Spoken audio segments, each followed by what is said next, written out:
Hi, this is George Crump, lead analyst with Storage Switzerland. Thank you for joining us today. Flash started as a solution for high-performance databases that needed to respond more quickly to user demands. But as the cost and density of Flash has decreased and increased, it has spread to more and more use cases. And now, really, Flash can be everywhere.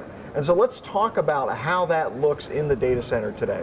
Joining me in that conversation, I've invited Eric Herzog. He's the Vice President of Product Marketing for IBM Storage. Eric, thanks for joining us today. George, thank you very much for inviting IBM, and we agree with you. Flash storage is ubiquitous. Ubiquitous, that's better than everywhere. But now, one Flash system can't do it all, can it?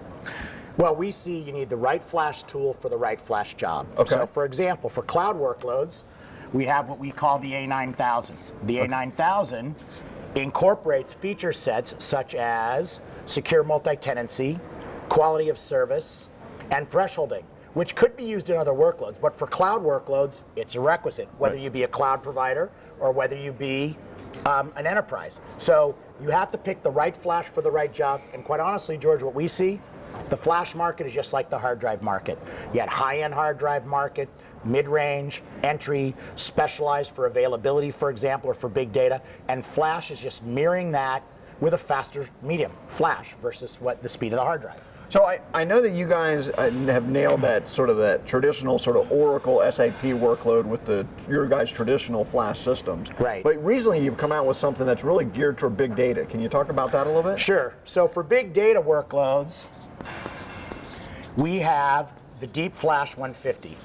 So the Deep Flash 150 is highly dense, it's high performance for a high density workload, and we couple it with our Spectrum Scale. And Spectrum Scale gives you high performance NAS capability that scales to exabytes of data. Now, the traditional Spectrum Scale market started in the traditional HPC, something like a university or a nuclear science facility or something like that. But now, big data has spread into the enterprise. So the big data workloads would be our Deep Flash 150, which is an all-flash array, with our Spectrum Scale, which gives you scale-out NAS capability and a highly parallel file system for high performance, for Spark workloads or things like that. And that's a really interesting area to me because it's not just performance here. Obviously, performance is going to be great, right? But it's also how much capacity you can fit in just a few rack units, right?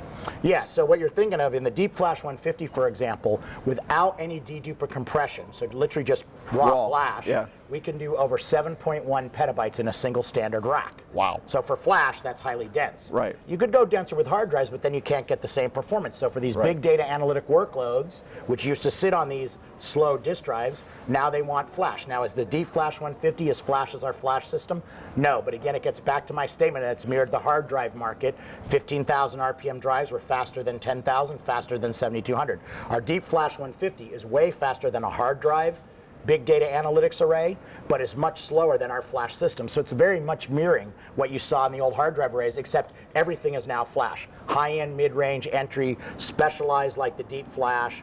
So every workload, now you need the right flash array for the right workload. These are kind of the cool topics, I think, right now. These are the cool kids on the block, but the regular data centers still got to get regular work done. So that, to me, that means virtualization with VMware and Hyper-V. And of course, I don't think everybody's throwing out their Oracle databases just yet, right? So how do you guys handle those two areas? So what we do there is for what I'll call multiple workloads. Okay. So it could be a database, it could have Hyper-V or VMware on there, could have some VDI, could have an Oracle database for high-end workloads and maybe a SQL database for mid-range sitting on the same array. We have our flash systems, which gives you a slightly higher performance. Okay. So 1 million IOPS and 100 microsecond latency, which is incredible for a database. Absolutely. But we also have our StorageSwiss all-flash family. So solid, strong, mid-tier array. Okay, mid-tier performance. Probably about 800,000 IOPS, not as fast as flash systems. About, millisecond of latency, way faster than any hard drive array could ever get, but still not as fast as flash systems. But feature rich too, right? Feature rich with things like snapshot, replication, data at rest encryption. So it's a full enterprise configuration, just not as fast. So think of it as flash system would be your very highest performance enterprise workloads. The StorageSwiss 7000 gives you mid-tier workloads, and our StorageSwiss 5000F, also all flash, would be entry workloads. You could even put that at a remote office or branch office because you have just 12 flash drives with the array controller, and that would be perfect for a bank or a retail location, for example. Okay, so let me ask a question that'll probably get you in trouble, but that's my job. So how does a company that doesn't have, because these are different products that you guys are bringing to market Right. for specific use cases, how does a company that just has one flash system handle that situation? Well, I think the problem there is what you see is a lot of the guys that started with one are now announcing products similar to our flash system. Okay. So several of the other vendors that have started with one have realized that in the old days when you're really targeting a certain high-end niche workload, you could do that. Right. But just as the old array companies did, and have to span and have high-end arrays, mid-range arrays, and low-end arrays.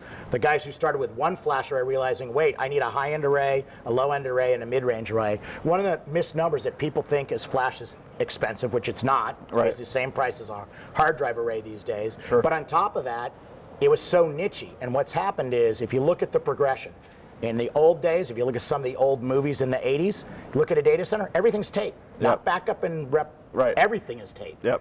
Then hard drive arrays came out. Well, guess what? The tape became backup and archive, and hard drive arrays are in movies in the 90s. Right. When you move it into into movies that are, let's say, late 2000, so 2008, 2009, when they show data center, while they look like a hard drive array, they're usually hybrid arrays. Right. A little bit of flash with a lot of hard drive. Right. So what you're seeing is really an evolution of the media side, Okay. and you're mimicking the same thing. You need high-end, mid-range, and entry, and sometimes like the deep flash 150, something that's in a specialty space, but you used to do it with all tape, quite honestly, in the old days. Right. Then you did it with all hard drives.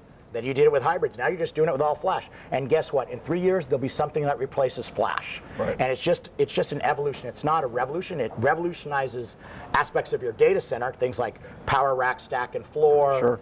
Right. What is the impact on your server farms? But as far as storage, it's actually very much an evolution. Tape to hard drives to hybrids, and now hybrids to all flash. And then flash to maybe some sort of Right. persistent DRAM or something like that. Exactly. Yeah. So it's nothing to be afraid of. And in fact, the reason people are embracing it is the impact on the data center. Everything was faster. When you had to tape, hard drive arrays were way faster. Then hybrid arrays were way faster than hard drive only arrays, and now flash is way faster than hybrids. Right. So everyone then comes up with new workloads, things like the Internet of Things, and taking all this real-time sensor data. It's not just a software issue with guys like Splunk. All right. If you couldn't process it quick enough, it wouldn't deliver any value. Yeah. So you needed something like all flash arrays too. So it does enable new workloads and things that you couldn't think of before. But from a data center perspective, it just changes the data center. Right. In the old days when it was tape, there was way less servers, and those servers really had to work hard to get the data off the tape for primary storage. Sure. Hard drives, they didn't need as many servers.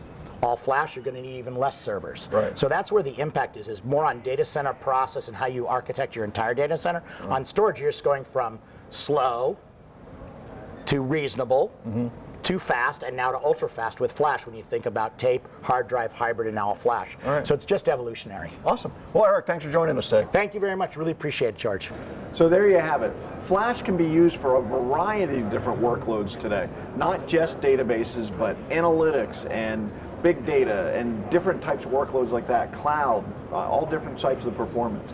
But one flash system can't do it all. You're going to need a different flash system for different types of workloads. So that's a critical thing to look for as you investigate your flash storage needs.